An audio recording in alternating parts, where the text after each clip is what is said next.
Bonjour à tous, on se retrouve pour un nouvel événement. Aujourd'hui, le The 50 se dispute à Longchamp sur un parcours de 2500 mètres avec, attention, une arrivée au second poteau aujourd'hui. Ils seront 16 à s'affronter, des chevaux âgés de 3 ans et plus, une épreuve qui s'annonce ouverte où on aura sûrement des rapports intéressants car il y a vraiment beaucoup de possibilités. Allez, avant de vous donner mon choix en 6 pour ce The 50 et tous les paris associés, je vous rappelle que vous pouvez vous abonner à la chaîne YouTube de The Turf et je vous invite à activer la cloche pour être informé dès que mon prono est posté. J'y vais, en tête. Ben écoutez, j'ai retenu numéro 7, Wood City. C'est un concurrent qu'on connaît bien. On l'a vu gagner à Lyon cette année. Il a fini deuxième du prix de Barneville sur 2500 mètres au début du mois d'août à Deauville. Depuis, il a terminé quatrième sur une distance plus longue, 3200 mètres dans le handicap de la Manche. Globalement, il est quand même assez sérieux. Je trouve que sa situation au poids lui confère une belle chance si tout se passe bien. Parce que l'autre jour, c'est vrai qu'il n'a pas eu une fin de parcours très fluide donc, lors de sa dernière tentative. Eh bien, il peut peut-être renouer avec la victoire et remporter donc un nouveau gros handicap. En deuxième position, j'ai retenu le numéro 5, le Santa Zo.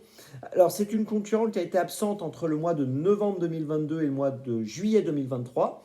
Elle a effectué une rentrée gagnante à Corlay dans une petite course au mois de juillet. Puis ensuite, elle a bien couru dernièrement dans le Grand Prix de Cran où elle s'est classée quatrième. J'ai l'impression qu'elle peut continuer à monter un peu en condition.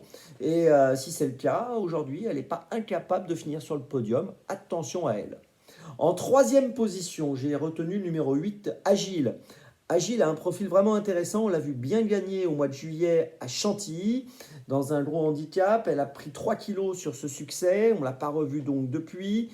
Elle aura un peu de fraîcheur en cette fin d'année, ce qui est toujours un atout. Son entourage est plutôt confiant avec elle et j'ai l'impression qu'elle peut être très dangereuse aujourd'hui. Donc attention à elle. En quatrième position, j'ai retenu le numéro 10, Matori Gold.